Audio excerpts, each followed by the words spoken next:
.710 KURV TalkBack. Gelman holds the microphone. Streaming live on KURV.com. 1-800-580-8255. 1-800-580-TALK. We are here to educate. We are here to illustrate the way things are, not the way things appear.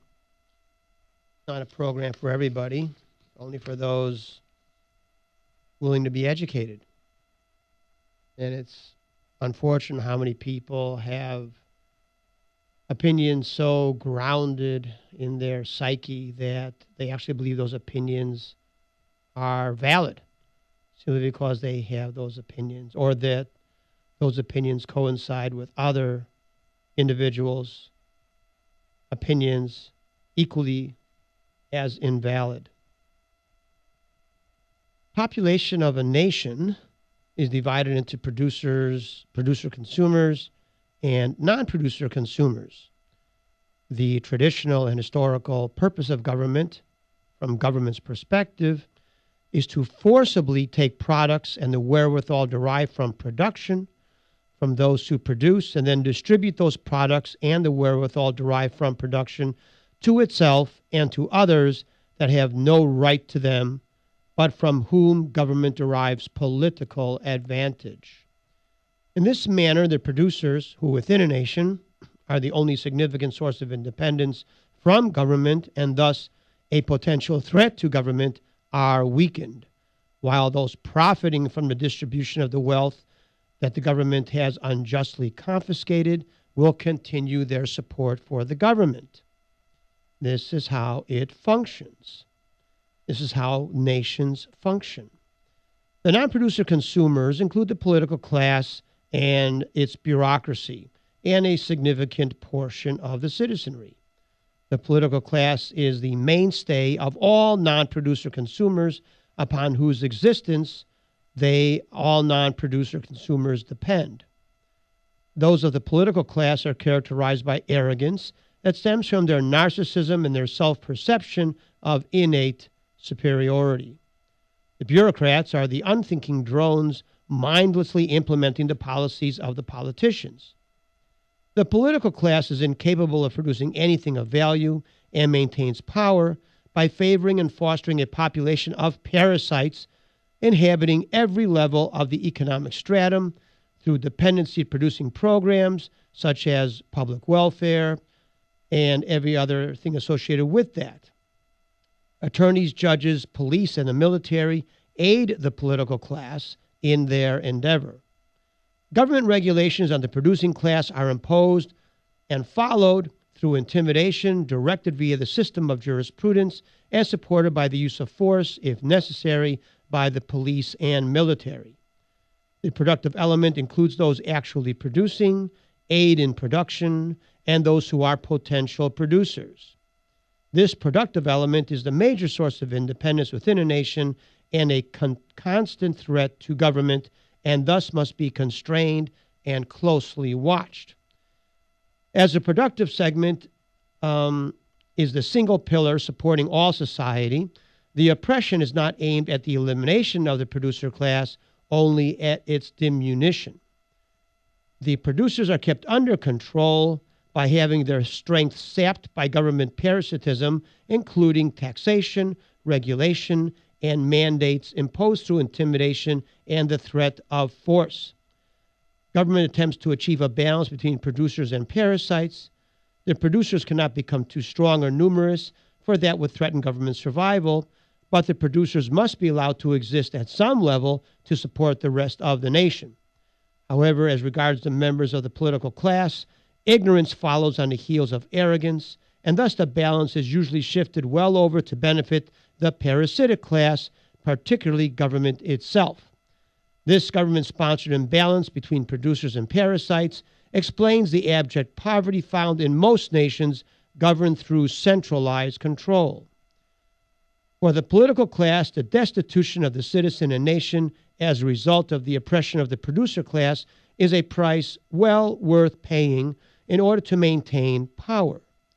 The political class deems itself the embodiment of the law, the whip handle to which the rest of society must respond. The law is fabricated by politicians, administered by bureaucrats, and enforced through police action and military threat. Those outside the political and bureaucratic class are subjugated by the arbitrarily contrived rules of an autocratic central authority. Government maintains power through a combination of methods. These include the bestowing of bribes, payments, and privileges. This methodology is complemented by an indoctrination process disseminating propaganda that proclaims government is necessary and benevolent, and through the use of intimidation and the application of force. The intent of government, as always, is self-enrichment and the retention of power. That, in a nutshell, is what government is and how societies function, at least to date. Even our very own society, which is a fascist dictatorship. I want to talk a little bit now about the Israeli-Palestinian conflict. The traditional story of the Palestinian-Israeli conflict is one which is widely disseminated, endlessly repeated, generally accepted, and a complete fabrication. Just as Hitler is to have said, if you tell a big enough lie and tell it frequently enough, it will be believed. The big lie of the Palestinian-Israeli conflict is the existence of Palestinians. The myth of the Palestinian-Israeli conflict goes as follows. After the events of World War II, where the murder of 6 million Jews, which occurred in the world and is referred to as the Holocaust, which transpired as the world either looked the other way or aided and abetted the slaughter, mankind, seeking to assuage a collective guilty conscience, established via the offices of the newly formed world organization, the United Nations, at the behest of the survivors of European Jewry, an artificially contrived Jewish state of Israel. This Jewish nation was ostensibly carved out in the midst of ancient Arab Muslim nations through the forcible and unjust taking of the land from an indigenous and guiltless population known as the Palestinian people.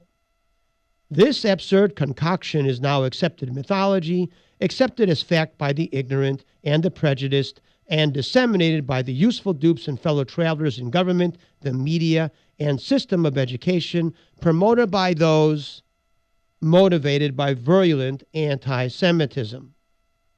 There is not now, nor has there ever been a Palestinian people, nor has there ever been a country called Palestine, nor a Palestinian language, government, any history or culture distinguishable from that of any other Arab nation. Palestinians are Arabs, and each Arab is identical to every other Arab in the Middle East and the rest of the world. In every existing country, the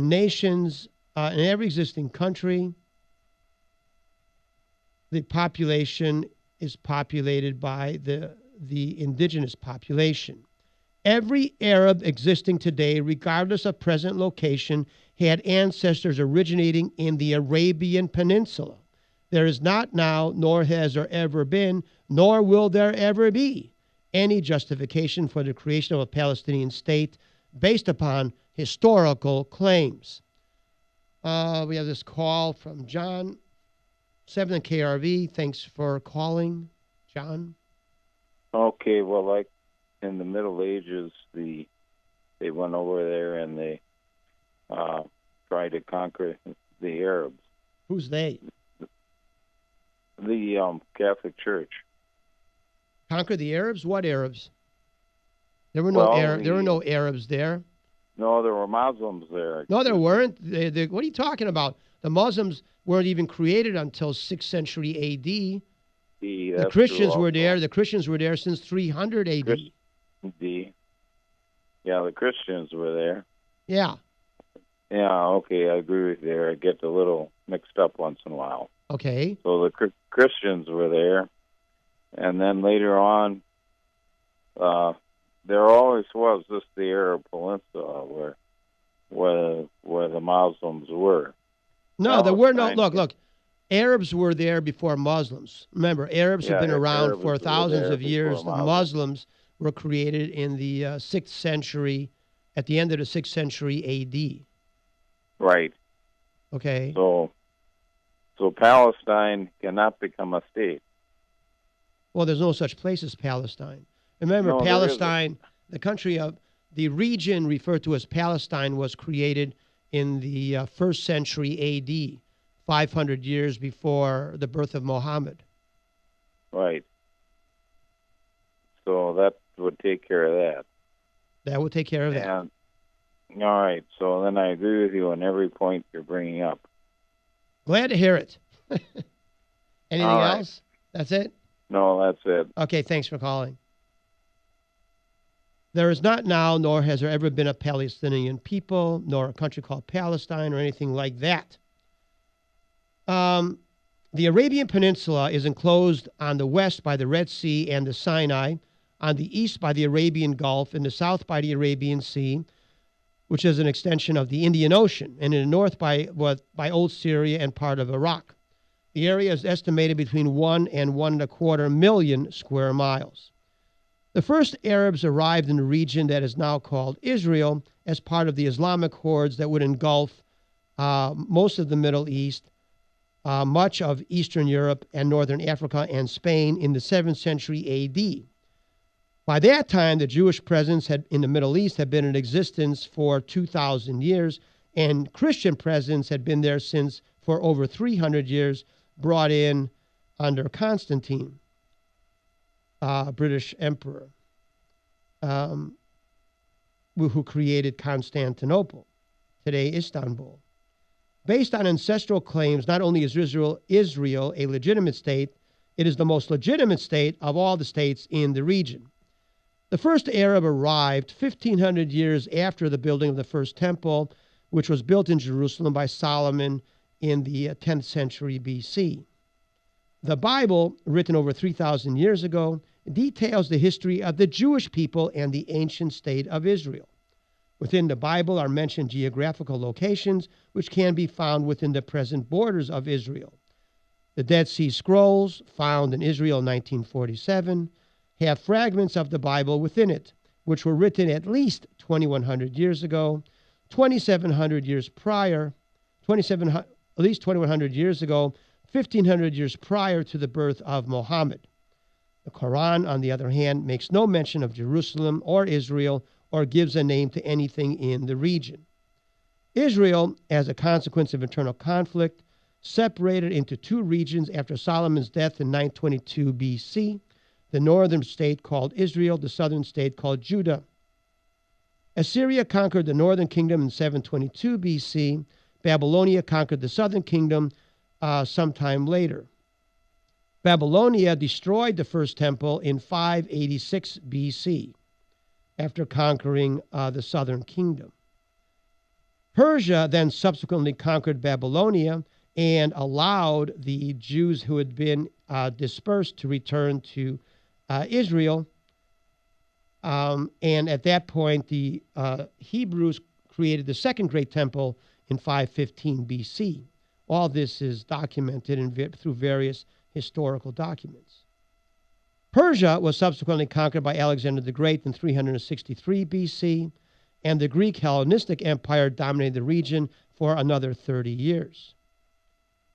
Long after, a revolt led by the Jewish people under the leadership of Judah Maccabee succeeded in overthrowing Greek rule and reinstituting an independent Jewish state. This Jewish victory is celebrated to this day by the holiday called Hanukkah on the Jewish calendar. Around 40 B.C., the Roman Senate, Rome took over the region called Israel, much of the Middle East, and installed a king named Herod. After Herod's death in 4 B.C., the Romans took full control of the region autocratically, at which point Jewish revolts began once again, culminating in the rebellion by Simon Bar Kokhba in 66 A.D., which led to a suppression of the revolt by Titus, by Emperor Titus and the Roman Empire, and culminating in the destruction of the temple in 70 A.D. The first contact of note between Rome, the Roman Empire, and Arab territory is first recorded 50 years later, when a Roman army attempted to conquer southern Arabia in the Arabian Peninsula. Otherwise, Roman history is silent on any Arabs existing in the Middle East itself, outside of the Arabian Peninsula.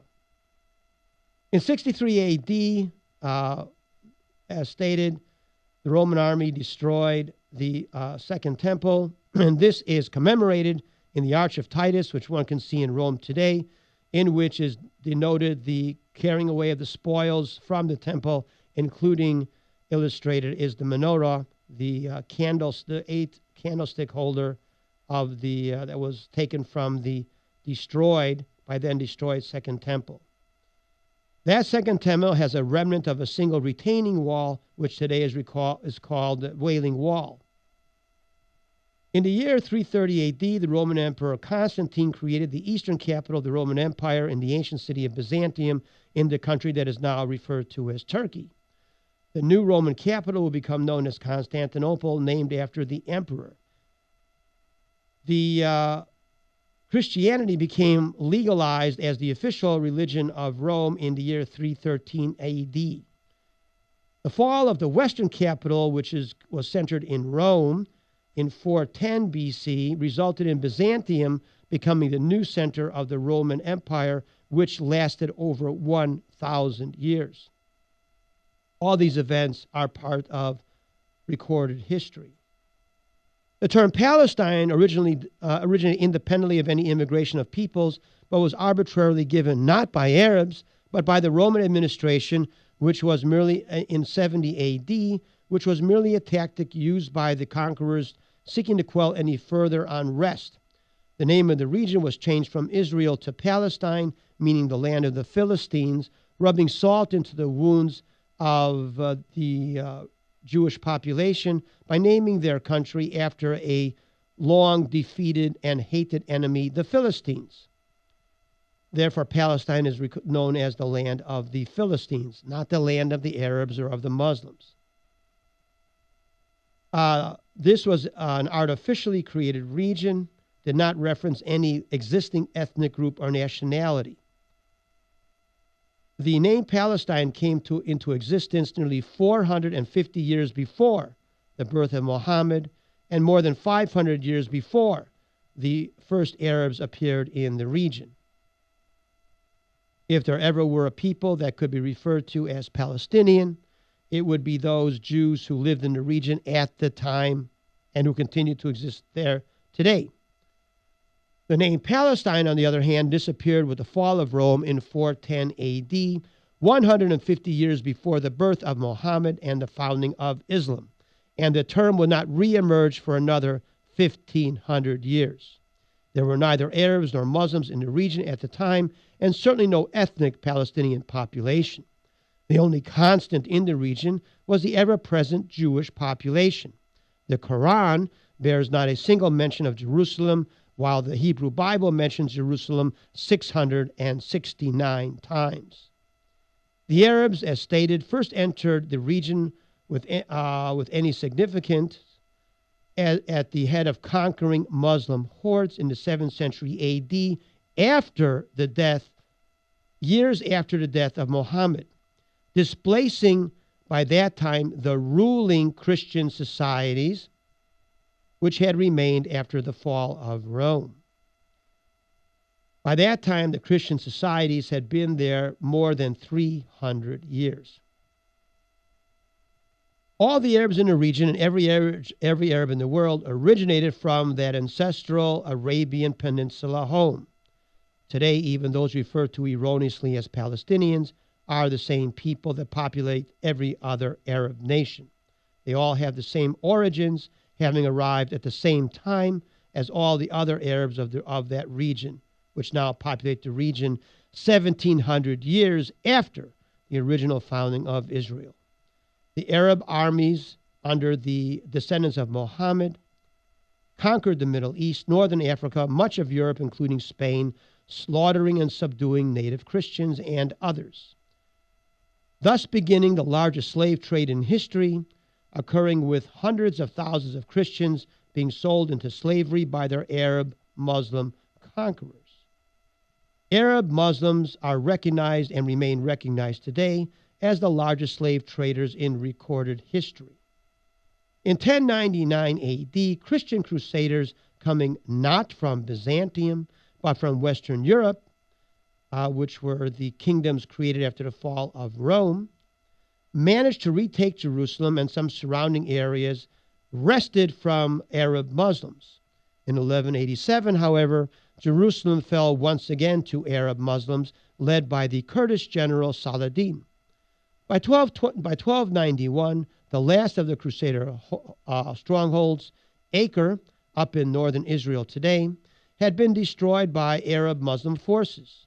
Over the subsequent decades, the Arab Muslims themselves were displaced from control of the Middle East to Muslims of different ethnicities. These came from Egypt. These were Muslims called Mamluks.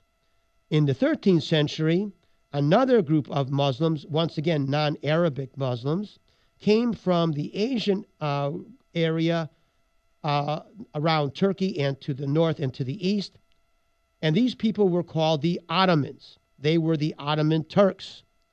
It was the Ottoman Turks that actually conquered Constantinople in 1453, the Osman Turks who were Muslim. And this ended the last remnant of the 1,000-year-old Christian empire of the Middle East. Jerusalem itself fell to Ottoman control in 1517 AD. The region and all its inhabitants, including the Arab Muslims, remained under Ottoman control for 4 centuries. Then in 1917, as a consequence of the Turkey's and the Ottoman Empire's alliance with the losing side, the Ottoman Empire was dismantled, as was the Austrian Habsburg Empire, also dismantled by the victorious Western powers. The Western powers took upon themselves a mandate over the region of Europe and the Middle East and decided to restructure it according to Western European needs. Only then, in 1920, under the mandate of the Western allies, primarily England and France, 1,500 years after the word Palestine had disappeared, it reappeared as an administrative tool to be used by the conquering British. The victorious Western powers looked upon Europe and the Middle East as some kind of gigantic jigsaw puzzle to be reordered. Old empires, the Ottoman and the Habsburg Empire, disappeared, and new nations arose under mandates issued by the New World Order, dictated by the League of Nations. French and English governments mandated the lands of the Ottoman Turks, which were taken and divided among the numerous Arab allies of the British. The former Empire of Austria-Hungary was dissolved and new nations were created, including Austria, Hungary, Czechoslovakia, and Yugoslavia. The Ottoman Turks had to give up much of their land in Southwest Asia and the Middle East. In Europe, all that was left to them was the country called Turkey. Poland, which had long been divided among Germany, Russia, and Austria-Hungary, was reconstituted. Russian land yielded new nations of Finland, Estonia, Latvia, and Lithuania. Russia and Austro-Hungary gave up additional territory to Romania. Yugoslavia was the state was formed from the Croatia, Serbia, and Montenegro. All the independent Muslim states in present-day Middle East, Egypt, Jordan, Syria, Lebanon, Iraq, and Turkey, were created at the time less than 100 years ago. No Palestinian state was ever considered at the time. Also meant to be included in this new nation restructuring was a Jewish state that would be called Israel. In fact, an agreement to create the state of Israel was documented in the Balfour Declaration in England in 1915, 4 years before the mandate for the rest of the Middle East and Eastern Europe took effect. The Arabs thus retook possession of much of the Middle East after having been dispossessed for over 1,000 years, and did so not as a consequence of any Arab action, but as a gift from the Western powers, primarily England and France. The gift was not based on justice or rights, but on a quid pro quo agreement where the Arabs were given Ottoman territory in return to bequeath the oil underneath the soil to the British and the French. The area that is currently Saudi Arabia was originally part of the Turkish Ottoman Empire in 1517. However, after the war, the territory was taken over by numerous local tribes. Saudi Arabia, the nation, was one of the Arab states that emerged from the wreckage of the Ottoman Empire after World War I. Between the years 1919 and 1926, Abdul Aziz ibn Saud murdered a series of rivals, other tribes, with the aid of the British to unify about 80% of the Arabian Peninsula under his rule in what was then to become called the Kingdom of Saud, or Saudi Arabia. Therefore, the new states of Syria, Turkey, Lebanon, Jordan, Egypt, Iraq, Saudi Arabia are only recently created. All these nations were created by the help of the British and have a time of existence of less than 100 years. The only country that did not receive its rightful share of territory was Israel and the Jews, as this promise was reneged by England. Yet, despite the illegal transference of land from the Muslim Turks to the Arab Muslims, no questions of legitimacy have been brought up about the Arab states or Saudi Arabia. All of these nations were conquered by the British and the French and then given to the Arab Muslims by the Western powers through fiat, not through any justice. Have to go to a break. 7 KRV, talk about Dr. Lawrence Gelman. Back more on the interesting topic of Israeli-Palestinian conflict.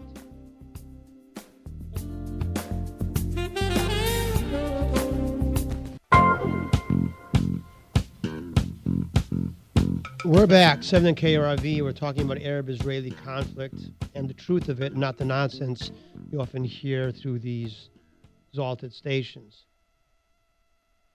Therefore, all present-day Arab Muslim countries were created by British mandate less than 100 years ago. Yet, no questions arise concerning the legitimacy of these Arab states. Turkey, in 1919 to 1921, went about a favorite Muslim pastime, ethnic cleansing, by butchering millions of Christian Armenians and Greeks whose ancestors had predated the Turks by over 1,000 years. Yet no one questions the legitimacy of Turkey, a land populated and governed by Christians for 1,000 years before the arrival of the conquering Muslim Turks. In fact, all the present-day states populated by Muslims, whether Turkish or Arab, were taken by force from their indigenous Christian populations. But where is the demand that these truly stolen lands be returned to their previous owners? But, practically speaking, for today's Jews, all this history is pretty much irrelevant. Whether or not other peoples were deposed of lands inhabited, the pertinent history of Jews is that as a minority religion, they have been persecuted and murdered in all nations of the world. Therefore, a sanctuary for the Jewish people is required, as it is for many other minorities, including Basques and Kurds, for example. And this position is clearly stated by the great Zionist philosopher Vladimir Jabotinsky, who hit the nail on the head in his 1923 essay called The Wall of Iron. Within the essay is found a number of pertinent statements. This is what Jabotinsky said. There can be no voluntary agreement between ourselves, meaning the Jews, and the Palestinian Arabs. Not now, nor in the prospective future.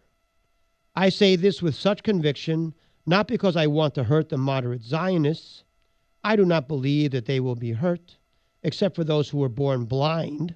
They realized long ago that it is utterly impossible to obtain the voluntary consent of the Palestinian Arabs for converting what was then called Palestine from an Arab country into a country with a Jewish majority.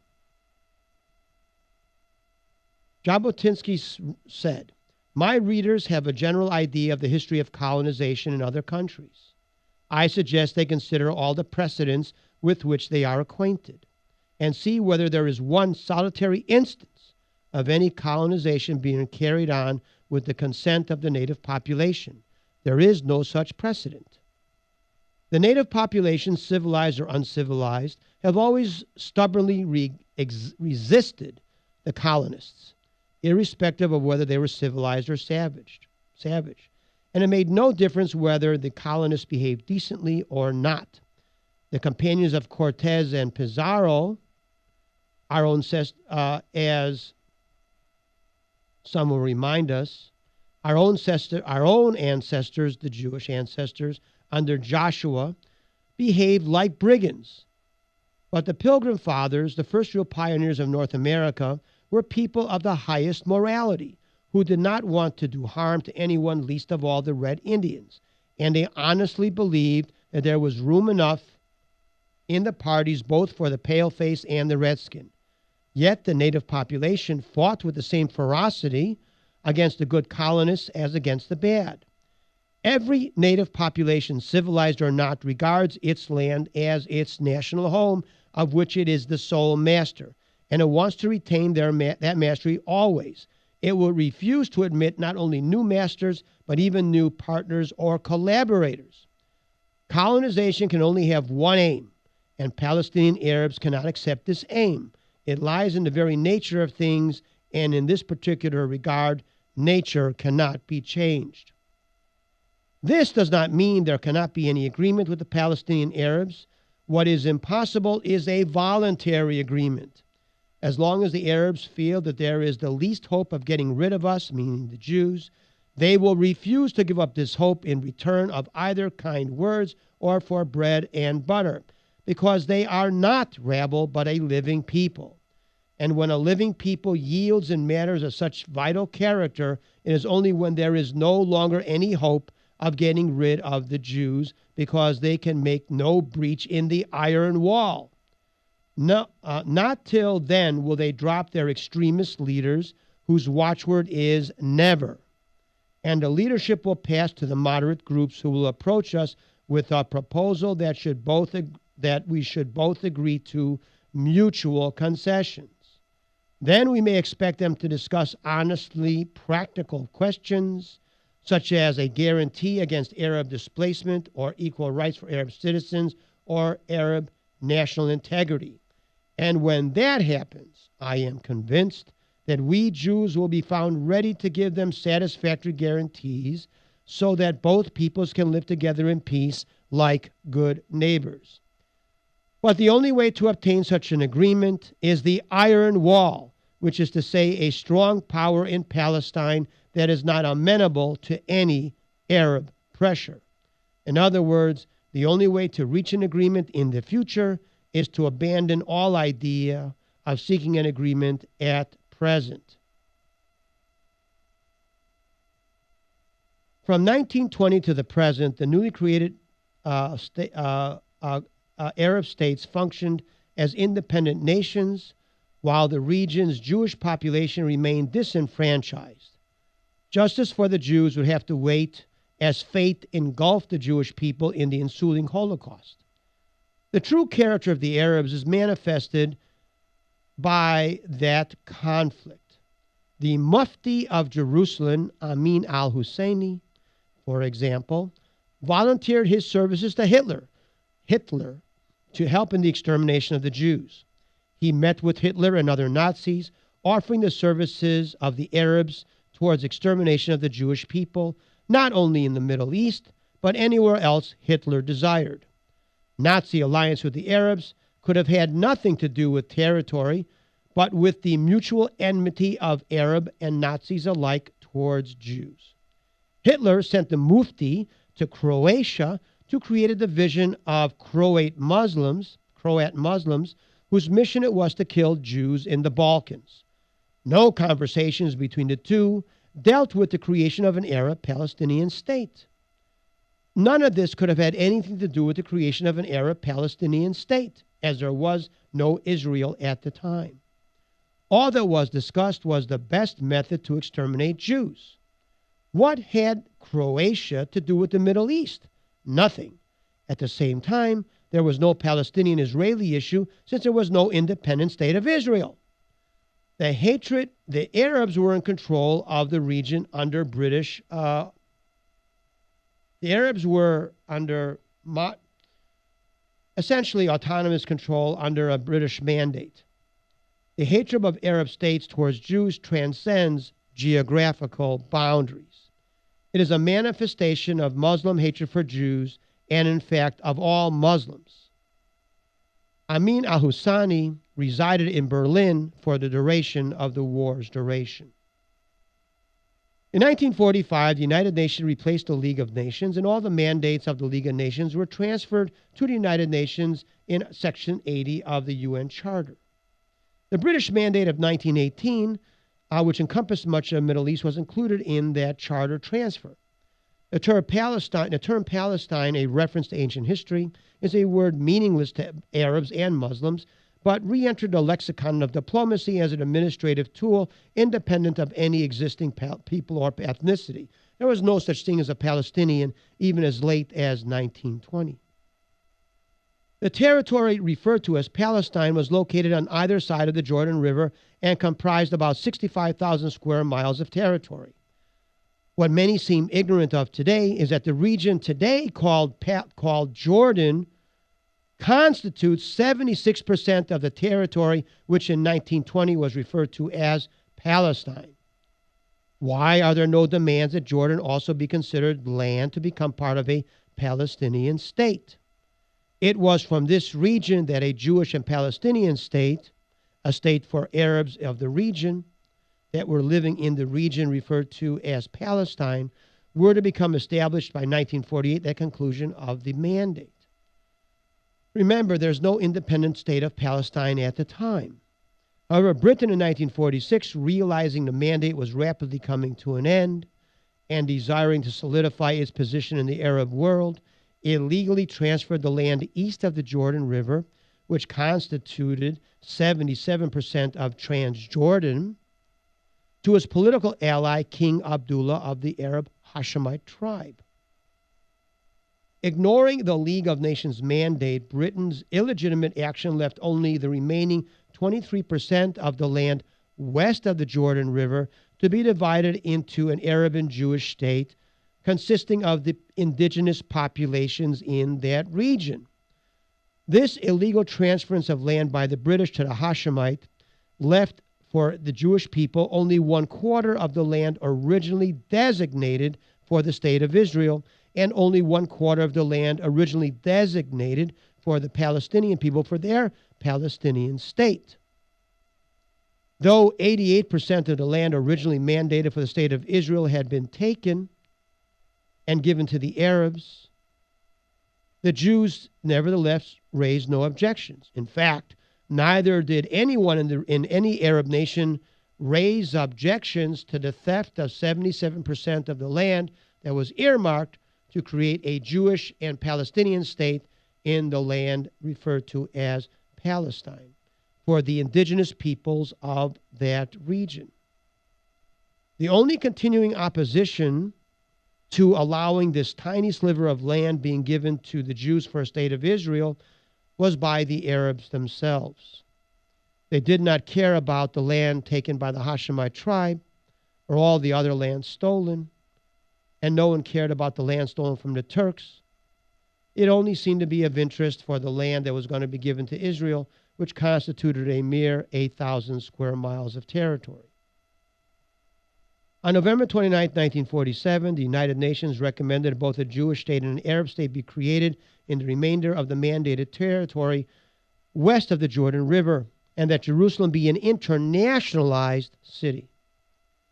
Even though this restructuring of the division of land between Arabs and Jews was dramatically favorable to the Arabs and punitive to the Zionist Jews, the Jews nevertheless accepted the proposal.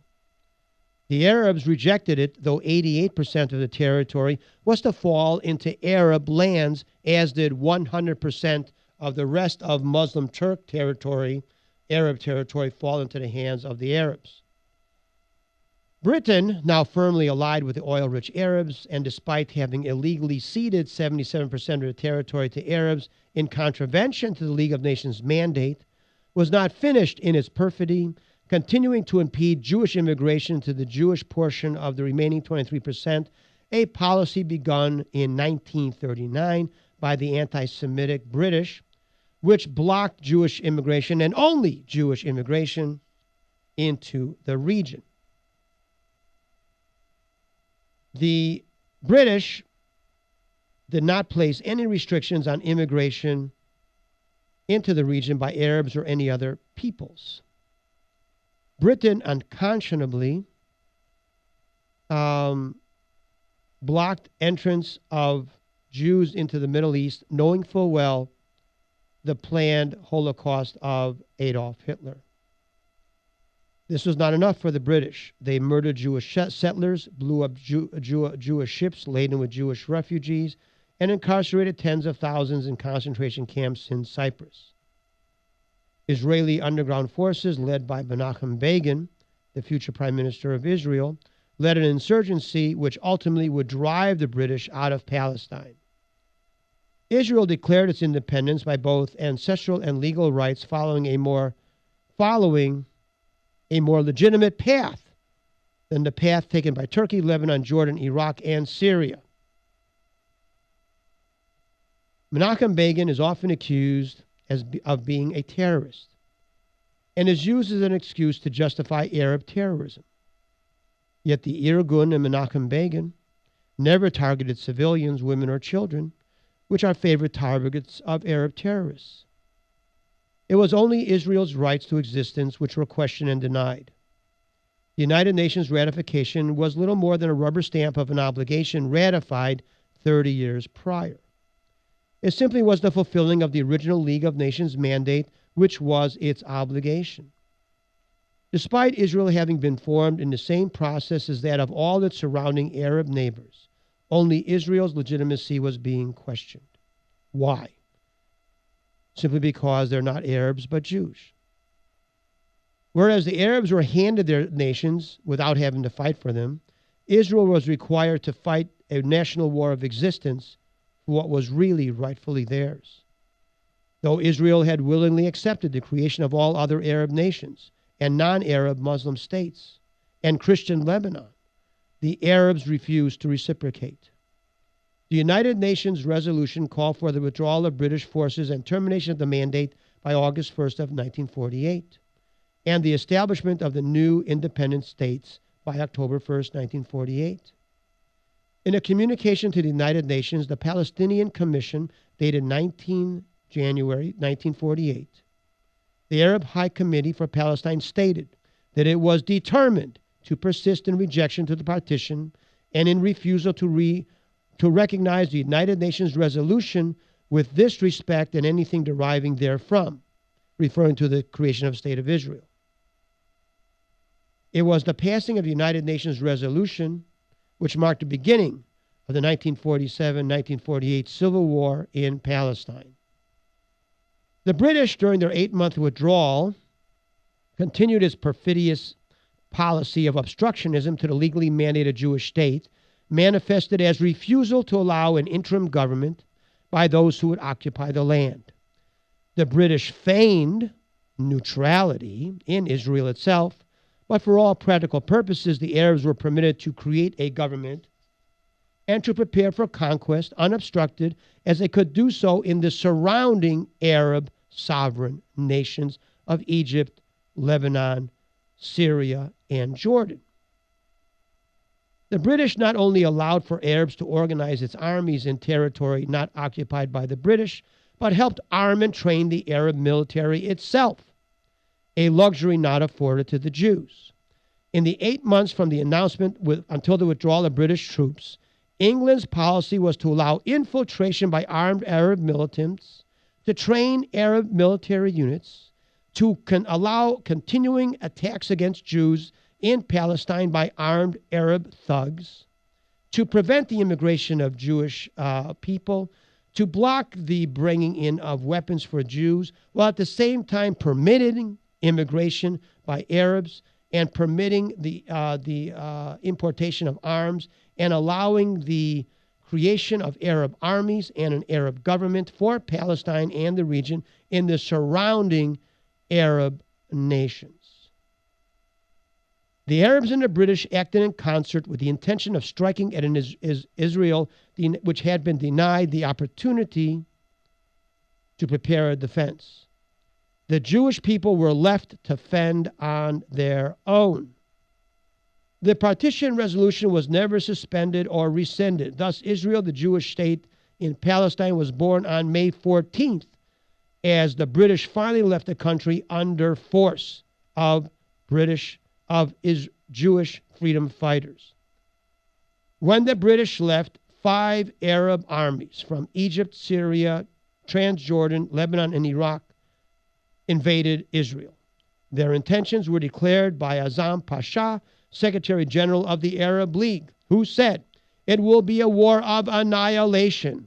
It will be a momentous massacre in history that will be talked about like the massacres of the Mongols or the Crusades." Clearly, the Arab effort had nothing to do with the creation of a Palestinian state. It had everything to do with the slaughtering of Jews for no other reason. They were Jews. It had nothing to do with the state, with the creation of a state of Israel. Unbelievably, at least 40 British officers who had recently resigned from the British Army led the Arab army units. Obviously, Britain wished to be rewarded by its Arab friends once the incipient state of Israel was annihilated, as all observers fully expected to happen. Israel, without a standing army, poorly armed, denied military aid from any other nation, including the feckless United States, faced what seemed overwhelming odds. Despite the UN mandate having been illegally contested and breached, the United Nations did nothing to enforce its own rules. The beleaguered Jews, fighting alone, outnumbered, inadequately armed against a larger and better trained enemy, knew it was a fight to the death, in which Jews would receive no quarter. An independent observer of the events might surmise that the Jews of Israel were granted statehood as an underhanded means by the United States and others to allow the ultimate extermination of the Jews, a task that in the eyes of Arabs and much of the rest of the world, including those of the United States, Hitler had, in their eyes, regretfully left unfinished. However, as has been the case with every war between the Arabs and the Israelis, the final annihilation anticipated by the Arab nations and the rest of the world, which could hardly wait, did not come to pass. Israel, somehow miraculously, was able to stave off the Arab belligerents and survive as a state. So, whereas the Arab nations were given their countries without having to fight for them, Israel had to fight for what was rightfully theirs with blood and suffering. The Arabs who came to the region hundreds of years after it was populated by Jews and Christians now have their land considered legitimate, while the rightful country of Israel is considered illegitimate. Such is the perfidy of the diplomatic mind. Despite an enormous toll, the tiny Jewish state prevailed. Ultimately, the land of Israel was not awarded to the Jewish people by the United Nations as a gift, which occurred with the Arabs and the Turks, but was reconquered through the use of force by the Jewish people from those who had themselves taken possession of the region through wars of conquest 1,300 years previously. A reconquest happened, similar to that which had ousted the final vestige of Moorish occupation in Spain in the year 1492 after 800 years of Moorish occupation. Yet who now ask for Spain to revert to the Muslims? That is, of course, except for the Muslims themselves. After a complicit world had permitted and abetted the murder of 6 million innocent Jews, it was perfectly willing to allow the survivors to be slaughtered as well. The state of Israel was formed from land legally and rightfully Jewish. The birth of the state of Israel had the collateral effect of the invention of the myth of the Palestinian refugee. There is no such thing as a Palestinian refugee. The Arabs in the region now called Israel left the territory voluntarily at the urgings of their own Arab legions. The Palestinian refugees were not created by forced Jewish occupation, but by the Muslim Arabs themselves. Their ongoing plight is perpetuated purposefully by the Arab Muslims themselves, who unnecessarily refuse to assimilate the Arab so-called Palestinian refugee in order to maintain a political situation. The 400,000 so-called Palestinian refugees abandoned their homes voluntarily at the behest of Muslim Arab leaders and military commanders. It was considered but a momentary inconvenience, simply until the Jews were eliminated. The Arabs, as indeed did most of the rest of the world, believed that the destruction of Israel and its people would be swift and total. It was not Jewish-instigated aggression that created Arab refugees. It was the desire of Arab armies to create Jewish killing fields in which everyone they saw would be Jewish, thus eliminating the necessity of having to separate Jew from Arab. Indiscriminate firing would hit only Jewish victims, making the inevitable annihilation of the Jews that much easier. 7 KRV TalkBack, Dr. Lawrence Gelman, home of the microphone. Be back after this short break.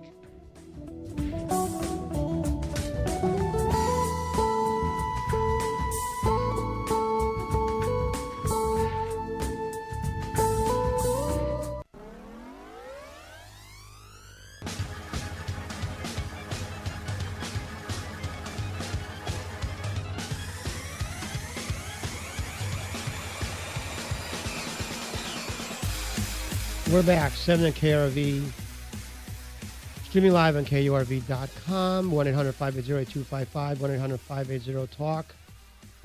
We are discussing, I'm going to bring it back up here, the Palestinian-Israeli situation and all the myths associated with it. As we said, the myth of the Palestinian refugee was created by the Arabs themselves as a political tool these days, but it was ordered by the Arab legions in order to segregate out the Jews from the Arabs, so that the only people left in the region would be Jews, making them easier to target and to kill. The Arab generals wished to remove all obstacles between the Jews and Arab bullets.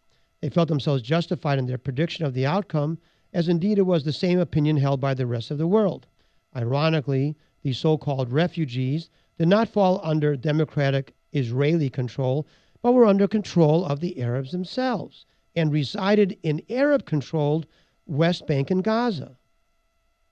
The Palestinian refugee issue was created not by the Jews in the formation of Israel, but by the Arabs themselves, who discriminated against their Arab brothers in a cynical, politically motivated maneuver to cast blame upon Israel for the refugee situation, a situation created exclusively by the Arabs themselves. At the same time that 400,000 Arabs voluntarily left their homes in anticipation of the slaughter of the Jews, 800,000 Jews were forcibly displaced from their ancestral homes in Egypt, Syria, Lebanon, Iraq, Iran, Morocco, and Jordan by the respective Arab or Persian Muslim governments. But where are the Jewish refugee camps? There are none, because the Jewish state assimilated its brothers while the Arab states isolated its brothers because Arabs, unlike Jews, distinguish among Arab tribes and hate each other almost as much as they hate the Jews themselves. The Hashemites of Jordan were loath to admit any more of the Palestinian tribe, as 70% of the population already living in Jordan belonged to the Palestinian tribe. Egypt also refused to allow entrance of Palestinian Arabs to their country, once again to avoid increasing members from a tribe that were not indigenous to the ruling tribe. Well, let's take a look at the population shifts of Jews from Arab nations. In 1948, there were 5,000 Jews in Lebanon. Now there are none. In Syria, there were 30,000 Jews in Syria. Now there are none. In Libya, there were 38,000 Jews. Now there are none. In Yemen, there were 55,000 Jews. Now there are none. In Egypt, there were 75,000 Jews in 1948. Now there are none. In Iraq, there were 135,000 Jews. Now there are none. And in Morocco, in Algeria, there were 140,000 Jews. Now there are none. In Morocco, there were 265,000 Jews. Now there are about 6,000.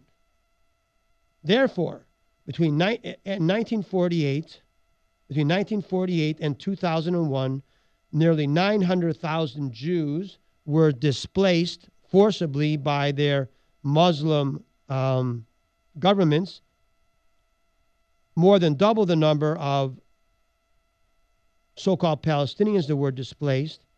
But where are the Jewish refugee camps?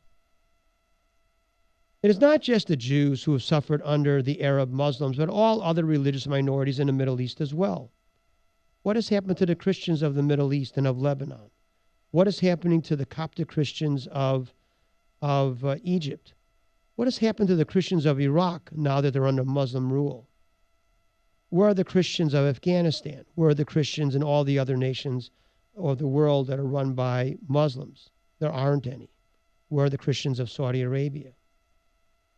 Israel was able to assimilate a far greater number of dispossessed into a far smaller territory than were the Arabs. After the 1948 armistice, an uneasy peace ensued with Muslim Arab belligerents continuing on a daily basis through guerrilla assaults, usually upon unarmed men and women, and targeting specifically residential neighborhoods, hospitals, and schools. The aggression had nothing to do with any Palestinian state because the West Bank and the Gaza Strip were under Arab Muslim control. In the 1960s, Gamal Nasser, Prime Minister of Egypt, in attempting to recreate a pan-Arabic empire, sought to use the mutual Arab enmity of the Jews to unite the various fractious Arab nations into a single cause. By 1967, Jordan and Syria, along with Egypt, had agreed to launch a simultaneous strike against Israel. The United Nations peacekeepers abandoned their posts as soon as they saw the threat arise. Thank you, United Nations. However, Israel surprised Egypt, Jordan, and Syria with preemptive strikes, and despite being vastly outnumbered, Israel was able to defeat the combined forces of 3 Arab armies, supplied and trained by the Soviets, in a matter of 6 days. Israel was not resupplied by anybody, including the feckless and untrustworthy United States. By the 6th day of the 1967 Six-Day War, a shocked world, having until then stood idly by, anticipating the annihilation of the Jews, raised hue and cry to defend the Arab aggressor nations against Israeli defense. Therefore, an agreement was reached in which the thoroughly defeated Arab nations were spared further humiliation, but were still allowed to deny the legitimacy of Israel. The United States, as usual, forced its ally, Israel, which it had refused to help, by the way, to submit to Arab demands. In the ensuing years, the world would remain mute as Arab terrorist attacks ceaselessly rained upon Israeli civilians and children, but rise up in indignation whenever a Palestinian terrorist was killed in self-defense. Meanwhile, in Jordan in 1970, a Palestinian uprising was crushed by the Hashemite regime, with tens of thousands of Palestinians killed. At that time, the West Bank and the Gaza Strip did come under Israeli control, but not for reasons of conquest and expansion, but as a means of increasing a buffer zone between Israel and its belligerent and hostile, barbarous Arab neighbors. It was then, and only then, that a clamor began for the creation of a Palestinian state, not based on any justice, but as a political tool. Demands which had never been enunciated during the 19 years of Arab control of the West Bank and Gaza Strip from 1948 to 1967 never had been enunciated, but now it was the demand. Why to this day does Egypt bar immigration from Gaza, and why does Jordan bar immigration from the West Bank? Why were Palestinians expelled from Kuwait for their support of Saddam Hussein? And why do the terrorists of al-Fatah and Hamas kill each other so wantonly and routinely? Why is Israel continuously threatened and attacked by neighboring Arab nations, rather than the conflict being confined solely to the principles directly involved? Why do Muslims target Jews in other countries of the world, if it is in fact an Israeli-Palestinian land issue and not sectarian strife? The issue is not that Israel is an intruder state, for it is no more an intruder state than the states of Syria, Jordan, Egypt, or any of the others, but because it was a Jewish state and is a Jewish state. It is hatred of Jews, not concern for Palestinian, that drives the conflict. Al-Fatah, considered the military wing of the movement to create a Palestinian state, was founded in 1964, 3 years before Gaza and the West Bank were even occupied by Israel. The sole purpose of al-Fatah, then as today, was the annihilation of Jews and the obliteration of Israel, not because it is an intruder state, but because it is a Jewish state. Hamas, Hezbollah, and al-Fatah were created specifically to destroy Israel and kill Jews, and not to create a Palestinian state.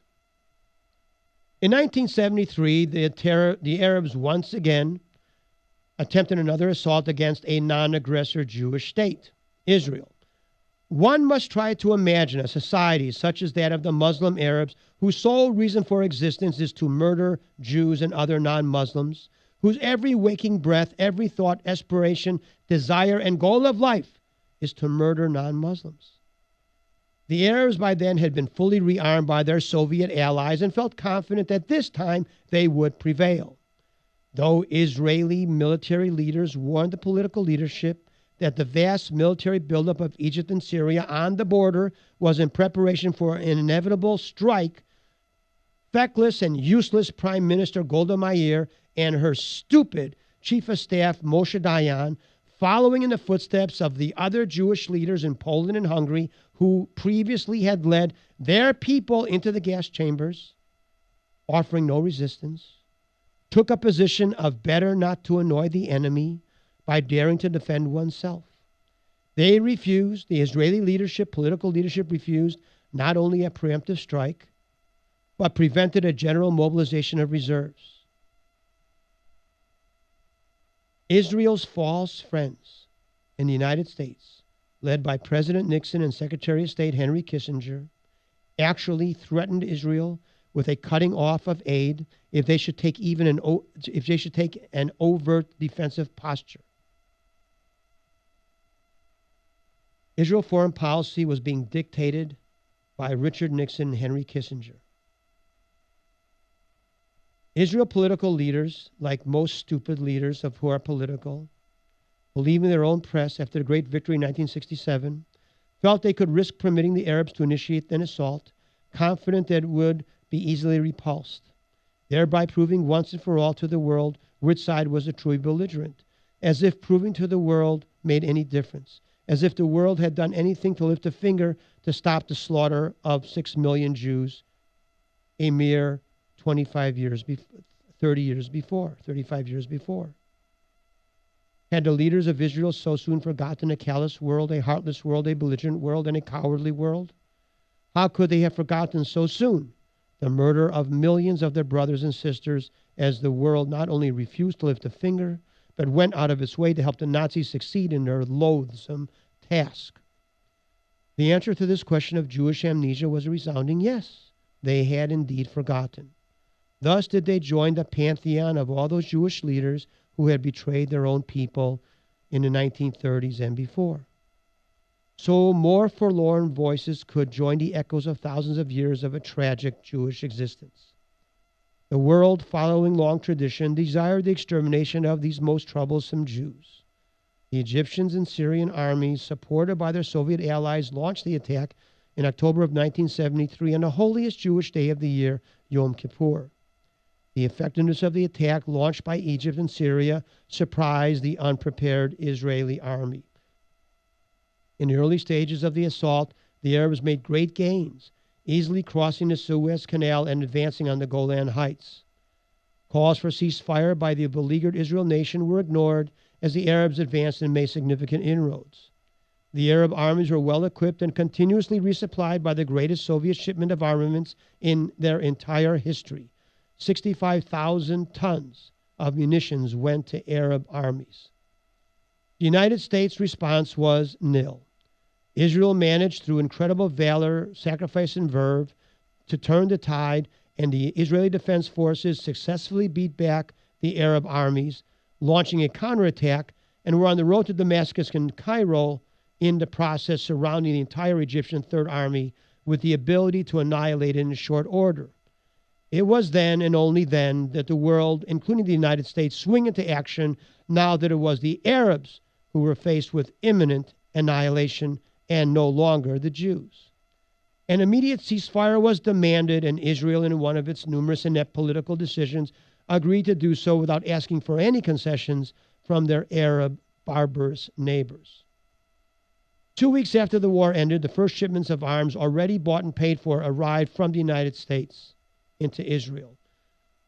The cost of Israeli leadership stupidity was 2,500 Israeli soldiers killed, 4 times the number killed in the Six-Day War, and 10,000 injured permanently.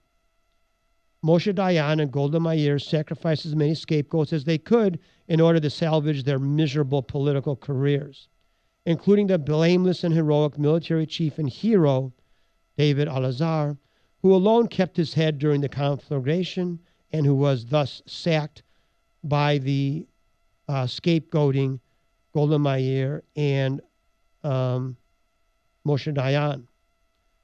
The humiliation and injustice killed David al-Azhar when he suffered a heart attack at the age of 53. In spite of such maneuvering, the sins of Golda Meir and Moshe Dayan were simply too great, and they were driven from their positions of power by a justifiably enraged Jewish population. The success of Golda Meir's historical rehabilitation can be attributed to the political and historical ignorance of the average American Jew. After their 1973 defeat, the Palestinians began to immigrate into Lebanon at the invitation of the Lebanese people for so-called humanitarian concerns. The Lebanese had naively accepted the false claims of a suffering Palestinian refugee population at the hands of the Israelis and allowed an invasion of thousands of belligerents. The Lebanese would soon pay for their foolhardy gestures most dearly. Lebanon, until that time, was a prosperous nation dominated by Christian Arabs referred to as the Maronites. Its capital, Beirut, was referred to as the Paris of the Middle East.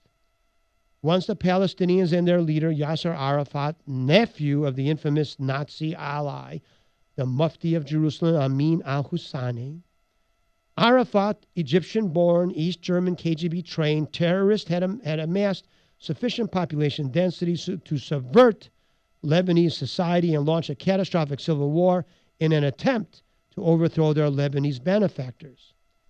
Arafat, aided by the imperial designs of Syria, whose hypocrisy over the lost sovereignty over the Golan Heights was on full display as they moved to conquer the free and independent state of Lebanon. A brutal civil war ensued with the destruction of previously peaceful Lebanon, now converted to a war zone. In 1892, Israel liberated Lebanon and drove out the imperial forces of Syria and exiled the terrorist group al-Fatah and its loathsome leader Yasser Arafat to Tunisia.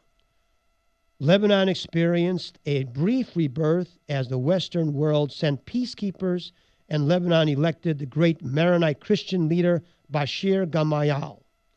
The Lebanese spring was cut short as the Syrians assassinated Gemayel, a habit the Syrians would repeat various times, even to this day, towards all Lebanese leaders seeking independence. The feckless Western powers abandoned Lebanon, leaving Israel alone in fighting terrorists, another habit of the Western world. The Western world then, in gross act of political ineptitude, invited Syria to retake Lebanon in the name of stability, funded Muslim terrorism in the name of humanitarian aid, and incredibly, under the useless Bill Clinton, invited Yasser Arafat back from Tunisia in the name of peace. What a manifestation of incompetence and stupidity. The true nature of Muslims everywhere follows this pattern. Where they are in the small minority, they conceal their intolerance in true murderous, imperialist designs, playing a waiting game. When they become a significant minority, they incite turmoil and dissent, commit terrorism and indiscriminate murder. Once they gain political control, they kill and subjugate all non-Muslims and create Muslim dictatorships, intolerant of any other religion or viewpoint, and institute the laws of the Dark Ages. Muslims live in peace under only two conditions: where they are too few to act, or when they are in complete control and subjugate the rest of the population. This axiom of Muslim behavior, directly related to demographics, is their history since their inception under Mohammed and continues to this very day unchanged. A world blind to the true nature of communism and fascism is not about to recognize the evils of Islamism. Islam is indistinguishable from Nazism or communism, brutal, intolerant, authoritarian regimes bent on world domination, utilizing violence when able to, but resorting to diplomatic chicanery otherwise against the ignorant and arrogant Western diplomats, much in the same manner that Nazis and communists were able to fool and manipulate the over-educated effete diplomats of the West. They practice an overriding philosophy of what's mine is mine and what's yours is negotiable. Islam seeks to destroy Israel and exterminate the Jews, not because it is an intruder state, but because it is a free state controlled by Jews in the midst of Arab Muslim barbarism, an example to the world standing in stark contrast to the barbarism of Muslim states.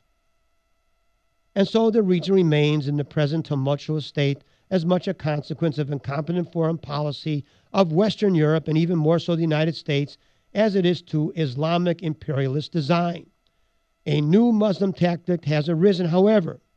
As the Arab Muslims are incapable of defeating Israel militarily, they lashed upon the concept of destroying Israel through diplomatic means, instituting a strategy of land for peace. Actually, this strategy was not innovative as it at first might seem, as the Muslims are simply mimicking Hitler's tactics used in the 1930s, which had proven so successful.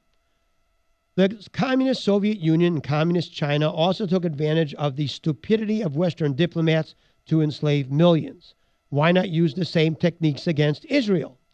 Multiple plans, usually created by the feckless United States, such as the Camp David Agreement, the Oslo Accords, the Wye River Agreement, the withdrawal from South Lebanon and Gaza, and other concessions, all followed the same underlying pattern. Israel would forfeit lands in return for a temporary peace, shortly to be breached at the convenience of the Arabs. In fact, the Arab plan was for Israel to forfeit land as a precondition to forfeiting more land. Since we are on the topic of land, let's look at the land distribution a little bit. We have already shown that the Palestinian Arabs' refugee situation was a fabrication of the Arab nations. The land situation will also be shown as a fabrication. Egypt land area. Egypt land area is 386,000 square miles. Jordan land area, 35,000 square miles. Syria land area, 71,000 square miles. Saudi Arabia square area, 756,000 square miles. Iran area, 636,000 square miles. Iraq land area, 168,000 square miles. Israel land area, 8,000 square miles. The lands immediately bordering Israel, which were created by the League of Nations mandate, which had dismembered lands taken forcibly from the Turks, adds up to nearly 500,000 square miles. Total Muslim-controlled territory in the Middle East is over 2 million square miles. Compare this huge amount of territory under Arab and Muslim control to the 8,000 square miles that make up the land of Israel. The population density of Arab lands is 200 people per square mile. In Israel, the population is 800 people per square mile. Any way one wishes to view the situation, the Arabs have vast territory, and that territory is underpopulated. Israel occupies hardly more than a sliver of territory. Now let's take a look at Jerusalem. In Jerusalem, in 1948, there were 65,000 inhabitants. In 1967, 250,000, and today there are 750,000 inhabitants, of which 250,000 are Arabs. There are more Arabs inhabitants in Jerusalem today than there's ever been in history. Israel has 1 million Arabs, had 1 million Arabs in the country in 1967, and there are 1.5 million Arabs in Israel today, excluding the West Bank and Gaza Strip.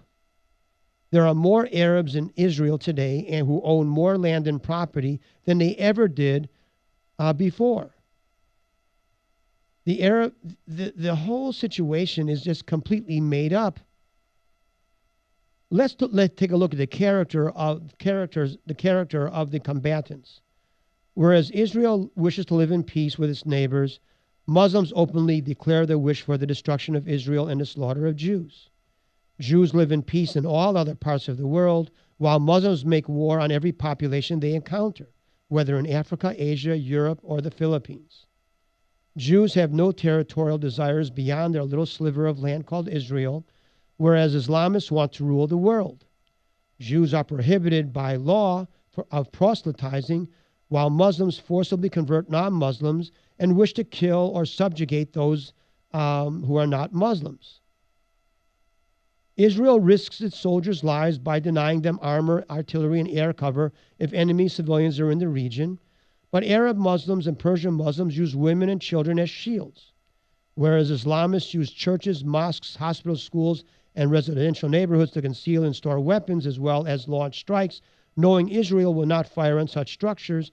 Islamists, on the other hand, purposely target hospitals, schools, synagogues, churches, residential neighborhoods, and even mosques. All religions are free to practice in Israel. Islamists prohibit other religions from practicing under penalty of death. All places of worship are free to exist in Israel. Most Islamist countries prohibit the existence of churches or synagogues. All people are free to visit Israel. Jews cannot enter Islamic lands. No democracy exists in an Arab Muslim state. Israel is a democracy where even Arabs espousing anti-Semitic beliefs are allowed to vote. Muslims treat women as second-class citizens. Jews treat women as equals. Muslims have 8 Nobel Prize winners with a population of 1.5 billion. The 12 million Jews have over 200 Nobel Prize winners. Muslims immigrate and procreate in Europe at a rate 4 times the national population. 40 to 50% of those populations exist on state subsidy, even to the extent that mosques are built at public expense. Meanwhile, a Jew on welfare is almost unheard of. The majority of rapes committed in Europe are by Muslims against non-Muslim women. The barbarism and backwardness of Islamic states is legion. Hitler's slaughter of Jews could have had nothing to do with an Israeli-Palestinian conflict. Pogroms targeting Jews throughout Europe, expulsions of entire populations of Jews from Spain and Germany, rampant anti-Semitism, even in the United States, are all clearly unrelated to any Israeli-Palestinian conflict or, in fact, any Jewish-Muslim conflict, as they occurred long before the present situation came into existence. Thousands of years of expulsions, persecutions, pogroms of Jews could not have been a consequence of a Palestinian-Israeli conflict. The overt hypocrisy of the Palestinians and their allies, using the rationale for a homeland based upon a principle of an indigenous people's rights of national sovereignty, collapses in the face of the relatively recent Palestinian attempts to conquer Jordan, Lebanon, and their support for Saddam Hussein's invasion of Kuwait. Muslims' call of reconquest of Spain, as well as other regions of Europe, also fly in the face of Muslims' concerns only about an Israeli-Palestinian situation.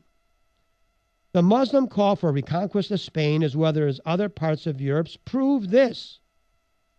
In fact, over the last 1,500 years, no other entity, other than Islam, comes to matching Islam's history of invasion, forced conversions, and assimilations of populations in conquered lands, Muslim brutality and murder to all those deemed infidels of Islam. If the land called Israel had been given to non-Palestinian Muslims, there would have been no conflict today, and the Palestinians would still be without a state. No, the true reason of the Israeli-Palestinian conflict is simple: virulent, age-old anti-Semitism. 7th and KRV, back after the short break.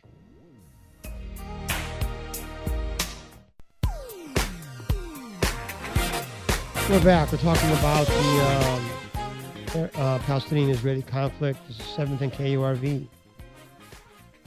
Intolerance, ignorance, hate, envy, lust, greed, gluttony, misogyny are the characteristics of the Islamists.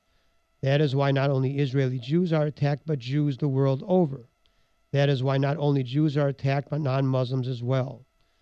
This violence directed against Jews occurs in every country with a significant Muslim minority. That is why no peace agreement between Israel and the Arab states will ever work, because the source of the antagonism is not addressed. Arab-Muslim hatred of Jews. Unfortunately, mass slaughter of the innocent by the guilty is not uncommon in the history of the world. Already we've mentioned the slaughter of the Greeks and Armenians by the Turkish Muslims. But what of the slaughter of Russian peasants by Stalinists, by the Chinese, by the Japanese, and subsequently the Maoist Chinese? What about the Kurds of Iraq and Turkey, and the Tutsis of Rwanda? What did these mass slaughters have to do with the Israeli-Palestinian conflict? Why the slaughter of Coptic Christians in Egypt, Christians in Nigeria and the Sudan, and Christians of Iraq by Muslims? Is this violence against non-Jews a consequence of Palestinian-Israeli conflict, or further evidence of the barbaric intolerance of Muslims? What of those of the Baha'i religion hanged in Iran, or the destruction of Buddhist monuments 1,000 years old in Afghanistan by the Muslim Taliban? It's not just the Jew that is attacked for simply being who he or she is. There are such things as malevolent forces. It is very likely that the only reason Christians survive in Lebanon is the presence of a Jewish Israel. If Israel falls, the Christians in Lebanon, and for that matter, Egypt and Iraq, are doomed. Lebanese Christians are spared for now because a wholesale slaughter of Christians in Lebanon would probably draw a military response from Israel with the expulsion of Hezbollah and reinstitution of a Maronite Christian regime in Lebanon. The Muslims of Lebanon bide their time, the Christians playing the role of Hungarian Jews of 1944. The distinction in the case of Jews of Israel is the innocent victim has gained the upper hand over the guilty perpetrator. This unusual circumstance of David besting Goliath is a rare occurrence in the world of diplomats that feign concern for the innocent and powerless victims while behind the scenes fully supporting and partying with and benefiting from powerful, wealthy, oil-rich criminals and butchers. The nation's politicians, such as Barack Obama and diplomatic corps, so used to profiting from alliances with dictators, autocrats, fascist communists, and Islamists, are at a loss as how to respond. They wish the autocrats of the oil-rich Arab nations to succeed and that Israel be destroyed and Jews annihilated, but cannot say so publicly. How to maintain the facade of espousing justice while aiding and abetting gangsters. The nation's diplomatic corps are far more comfortable laying wreaths, erecting monuments, and lamenting over failure to respond once it is certain that it's too late to respond. As the crocodile tears stream down the faces of the presidents, prime ministers, and diplomats, concealing their relief that the bad guys are once again victorious, and they anticipate their profits. The conundrum faced by the diplomatic services of the nations is what to do when the innocent victim is fighting back and has a real possibility of achieving victory over the malevolent, rich, and powerful. The dilemma faced by the craven diplomats places them in a very awkward position. Actively defending the innocent is out of the question, as this defense would undermine the entire purpose of the diplomatic corps, which is to sacrifice the weak and the innocent to the strong and guilty. What to do with those who have the temerity not merely to resist but to defeat the larger enemy forces? The answer is a role reversal. The diplomats, with the aid of the ignorant media, craft a role reversal where evil is made to appear virtuous, the virtuous made to appear evil, the aggressor made to appear as the victim made to appear as the aggressor. Those in the right who have somehow impossibly defeated the belligerent aggressors, now being victorious against the belligerent barbarian, will find themselves portrayed as perpetrators, and the guilty, with their greater numbers of supplies, land, political influence, and above all, oil, are portrayed as victims. In such role reversal does the diplomatic corps of nations seek to conceal their collective perfidy. Mythology of Arab Muslims fomenting There is this mythology of Arab Muslims fomenting the Renaissance. The Renaissance came about as the result of the Crusades. The great repositories of ancient Greek and Roman knowledge was preserved in Constantinople, not in Islamic nations. Proof is that the Renaissance was a rebirth of Roman and Greek culture and not in any way resembling Muslim culture. For example, Muslims do not permit human figures in art forms. Compare that to the art forms in the Renaissance, which the majority of which is in sculpture, painting, and glass in human form. Look at the sequence of events that the Renaissance occurred in proximity to the time frame of the Crusades and not during the time frame of Muslim conquests. The Jews have been isolated, abandoned, and betrayed, but they are not alone. Armenians, Kulaks, Cambodians, Kurds, Chinese, Cubans, Greeks, Tutsis, Hindus, and many others have met similar gruesome fates, a consequence of an uncaring and often conniving world. It's just in this case, in this particular case, Israel, the victim, is fighting back and might actually win. Today, there still remain those who insist that the United States is an ally of Israel. Has the United States ever helped the Israelis or the Jews? What did the United States do in saving the life of a single Jew in Hitler's Europe? Here is a letter from President Roosevelt to the King of Saudi Arabia regarding Palestine. Great and good friend, this is Franklin Roosevelt. I have received the communication which Your Majesty sent me under date of March 10th, 1945, in which you refer to the question of Palestine and to the continuing interest of the Arabs in current developments affecting that country. I am gratified that Your Majesty took this occasion to bring your views on this question to my attention, as I have given the most careful attention to the statements which you make in your letter. I am also mindful of the memorable conversation which we had not so long ago, and in the course of which I had opportunity to obtain so vivid an impression of Your Majesty's sentiments on this question. Your Majesty will recall that on previous occasions I communicated to you the attitude of the American government towards Palestine and made clear our desire that no decision be taken with respect to the basic situation in that country without full consultation with both Arabs and Jews. Your Majesty will also doubtless recall that during our recent conversation I assured you that I would take no action in my capacity as chief of the executive branch of this government which might prove hostile to the Arab people. It gives me great pleasure to renew to Your Majesty the assurances which you have previously received regarding the attitude of my government and my own as chief executive with regard to the question of Palestine, and to inform you that the policy of the government in this subject is unchanged. Refugees arriving in ships and even children would be denied entrance into the United States prior to and subsequent to the Holocaust. There is Franklin Roosevelt's response and support of the maintenance of the region of Palestine as an Arab Muslim region. Anti-Semitism is a long inbred character trait of the personnel of the State Department then and to this day. As we have noted, the United States is the worst enemy of Israel and the best friend of the Arab Muslims. Why? Because too many Jews believe the United States is a friend, a very dangerous concept for Israel. If not for the United States, the Shah's descendants would be ruling Iran instead of the Muslim fundamentalists. Saddam Hussein would have conquered Saudi Arabia and dismembered the Saud family, promoters of the most vitriolic form of Islam. It was the United States with hundreds of thousands of troops, which not once but twice fought wars, not to save the Free State of Israel, but the Muslim dictatorships of Kuwait and Saudi Arabia, and also Croatia. The United States foreign policy has resulted in the decimation and exile of Christians in the new Muslim state of Iraq, which under Saddam Hussein was a secular state friendly to Christians. The United States has abetted the imposition of intolerant Islamic rule in Pakistan and Afghanistan.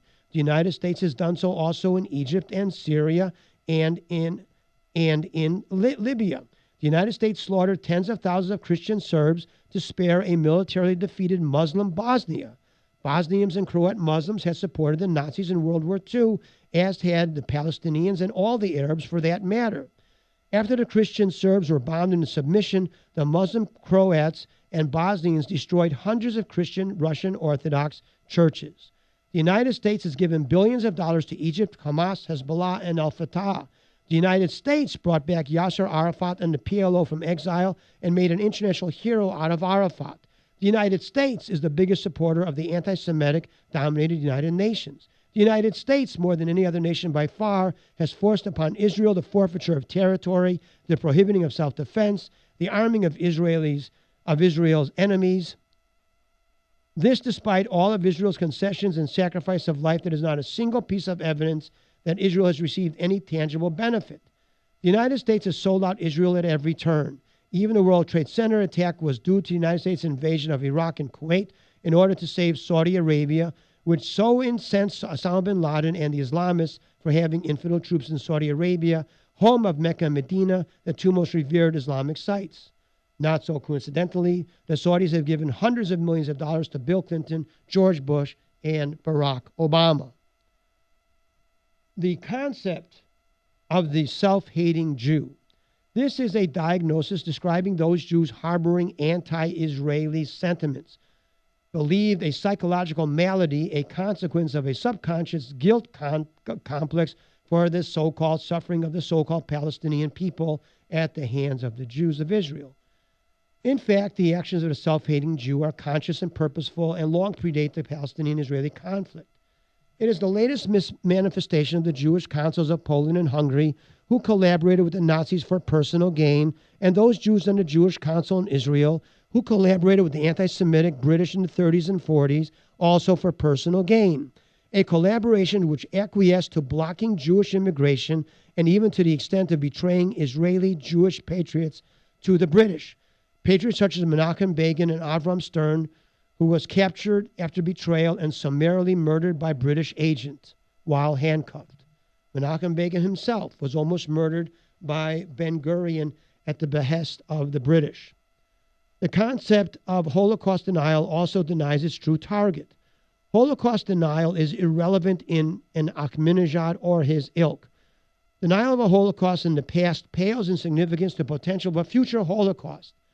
Just as the Holocaust of the 20th century could not have occurred if it were not for the cowardice, corruption, ineptitude, and complicit behavior of Jewish political leadership, it is the cowardice, corruption, ineptitude, and complicit behavior of Jewish leaders today, and in fact much of the Jewish population today, which may result in a future Holocaust. Denial of the true causes of the Holocaust, the failure to respond to rising anti-Semitism, the failure to recognize the world's leaders are corrupt and anti-Semitic, the willingness to place the fate of Jews and Israel into the hands of the United States politicians and other reprobates will result in the next slaughter of Jews. Israel and its people is delusional if it believes that creation of a Palestinian state will bring peace, or that any other of its concessions, whether it is the giving of the Gaza and West Bank or southern Lebanon back to the Islamic barbarians, will bring peace. The only peace the Arabs seek is the peace that Hitler sought. However, by continuing to sacrifice land for peace, this fruitless endeavor will eventually end in the destruction of Israel. Israel must realize the importance of the state of Israel, and that can be understood easily if one considers the stark difference it would have meant for the Jews of Europe if the state of Israel had been created as promised in 1920 instead of 1947. Then there never would have occurred a Holocaust, and only Israel's survival will prevent another Holocaust from occurring, because the world loves killing Jews and other minorities. Israel was not created by the world as restitution for past wrongs committed against Jews, but was created by Jews themselves and Jews alone to prevent future wrongs and holocausts. It is time that the leadership of Israel came to realize the true reason the state of Israel exists and why it must continue to do so. Jews believed they were part of Spanish society until they were summarily expelled. They felt they were part of German society until they were summarily gassed. They felt they were part of Polish society until they were summarily annihilated. 3 million Jews in Poland annihilated in 4 years. The Jews felt themselves a part of Hungarian society until 600,000 were annihilated in 59 days. The Israeli-Palestinian situation is presented as a land issue is but a ruse by Arabs and others, concealing their true motive to achieve their ultimate goals, which is identical to that of Hitler's, the extermination of the Jews. Israel is not a member nation, but an outcast nation, and Israel should be thankful that the world reminds it of that situation. Israel is never meant and not meant to live in peace, for it cannot. It has been complacency, which is the greatest enemy of the Jews and Israel. It has been complacency, which has resulted in the Holocaust and the slaughter of Jews throughout the world and throughout history. Israel is meant to be a warrior nation. That is what is meant by being a chosen state, a chosen people. Israel is meant to be a warrior nation in an uncaring and feckless world. It is only this attitude which shall prevent a future Holocaust. A Holocaust, friends, already planned. Israel must revoke the voting rights of Arabs in Israel, for the Arabs are the fifth column in Israel. Israel must abandon its relationship with the United States because the United States is a false friend of Israel and a supporter of Israel's enemies. Israel must eliminate the Jewish councils of Kadima and the labor parties. Israel must push all the Arabs out of the West Bank into Jordan and Gaza into Egypt and retake the Sinai and annex all of that territory. It must break its alliance with the United States and abandon its misplaced desire to enter the world community and remain forever an outcast, unless it wants to be destroyed yet again. If one cannot be joyous in the Jews being openly hated, be honored in being overtly exiled, or be happy in Israel's isolation, at least be reconciled that through the hatred of others, through the isolation of others, through the ostracization of others, that at least in this way, the state of Israel and of the Jews will be maintained. For as long as the state of Israel exists, the Jews are safe. But once the state of Israel disappears, the Jews will disappear as well. Let Israel remain perpetually at war and be a Spartan warrior state. It is the only way. This is what history has dictated to Israel. This is what the world has taught Israel. This is what the world has taught the Jews. But is Israel and the Jews willing to learn? If they will learn, at least then, in one place of the world, there will be sanctuary, in a place where the last breath a Jew breathes is one of freedom and not one of the gas chamber. Such is the truth of the Arab-Israeli situation. Here we have in this country the anti-Semitic and anti-Israel Barack Obama being supported by over 70% of the Jews. What is one to make of this? Well, it is no different than the Jews that supported the Hungarian government that turned them over to the Nazis. The Jews that believed that they were safe in Germany before they were annihilated. The Jews who believed themselves part of Poland. 1,000 years of Polish Jewish history annihilated in 3 years, 4 years. And the murder of 3 million innocent men, women, and children living in Poland, believing they were part of that society. The Jews of Spain, who believed themselves part of Spanish society for 200 years, expelled overnight in 1492.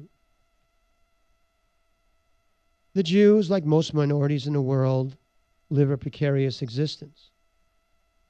And unfortunately for the Kurds, the Basques, and others, they have no homeland. And the Christians of the Sudan have no homeland. And the Christians of Iraq have no homeland. But the Jews of Israel have a homeland, and it is a rare thing and something worth fighting for. But a politician is a politician, feckless and weak, arrogant and stupid. Netanyahu, no different than any of his predecessors. Barack Obama, no different than all the rest. Politicians are evil and self-serving, cannot be trusted. They have a psychology of narcissism. And upon narcissism, upon the heels of narcissism, we follow ignorance and barbarism.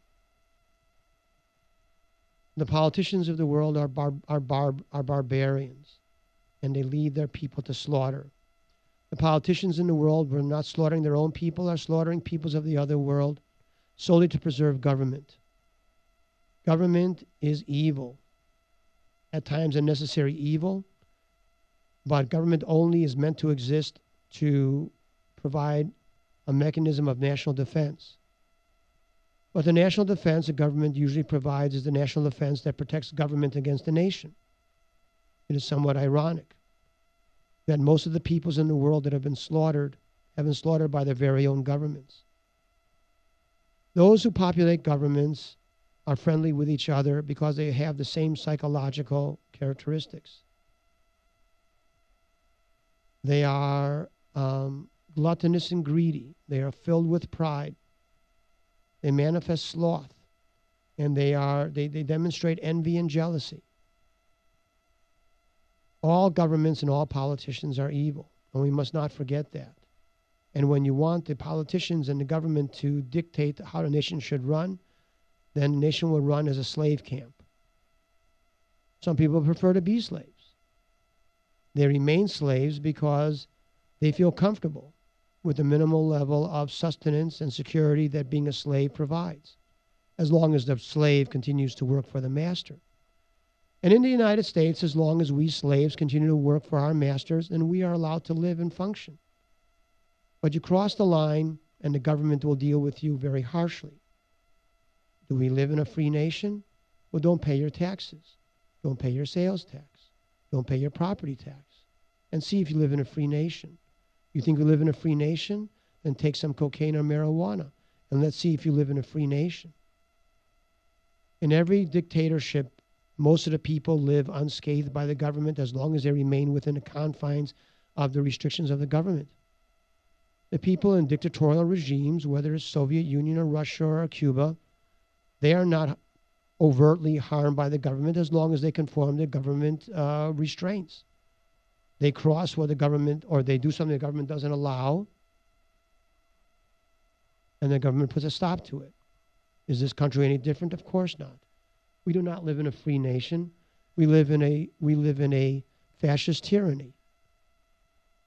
The fact that we are blind to it is the way most people are blind to all their misery. People can adapt to misery very well. The Middle Ages are a perfect example. The people in the Middle Ages did not consider themselves living in a particularly poor manner. They accepted the way they lived as the best way that could be lived, just as people do so today. We look back upon those in the Middle Ages and we perceive their lives as being miserable. They did not perceive it that way because that was the way of all life. I imagine that so that the people who live in countries that we perceive them to be miserable, Well, they do not perceive their lives as miserable except in relation to the lives of others. And that is why those lives are concealed by their governments. But if people really were at their wits' end and really felt that there was nothing to lose, then there would be revolution. But where is the revolution in Castro's Cuba? And where is the revolution in these other in the states of Africa? Where are those revolutions if the people feel at wits' end? But they don't, because they cling to what they're given to by the government, and they're afraid they might lose it if the government should go away. What are these hand signals? What are these hand signals?